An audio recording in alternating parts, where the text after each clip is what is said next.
what really is the cost of a bad hire and how can it impact a business? So clearly Okay, it I have helps. a Yeah. question here. So, what all things should we check to see whether candidate is a cultural fit or no?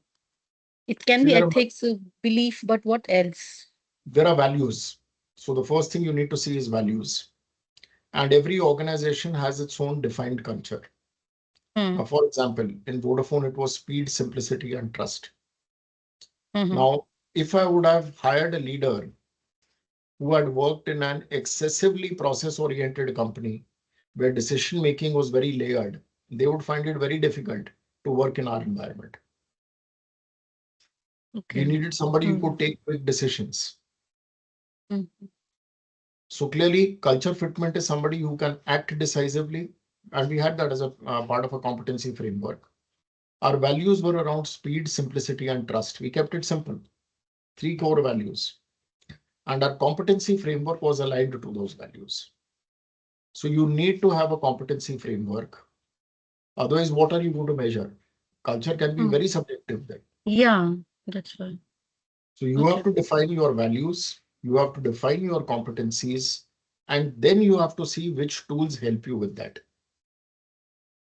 Behavioral event interview can help you, but it can Mm-hmm. help you provided you have a clear competency framework. That is your starting point. Get that in Okay. place. Okay. Got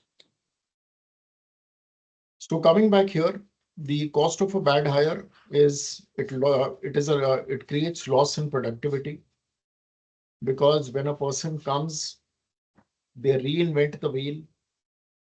There is a major disruption to your business as usual processes. So it creates a loss in productivity.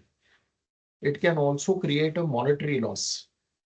They say anywhere between 10 times to even 100 times, depending on the seniority of the person, because they will take decisions which impact the future of the organization. Depending on at an individual contributor level, the impact is lower, but at the higher the levels you go, the impact is higher and it can be as high as 10x to 100x the CTC of the individual. So there is a monetary loss. There is a motivation loss because when you see senior leaders leaving, there are grapevines, there are rumors, and there are motivation issues as well. And last but not the least, there are reputational issues. Because when you see people leaving, you would say that, uh, and it impacts your employee value proposition. They'll say, do we want to join this organization? The attrition rate is very high. And people seem to be leaving. And people seem to be putting on all sorts of comments, whether it's on Glassdoors or social media channels. So clearly, the cost of a bad hire goes beyond only a monetary loss. It could lead to a loss in productivity. It could be a motivation loss or a reputation loss.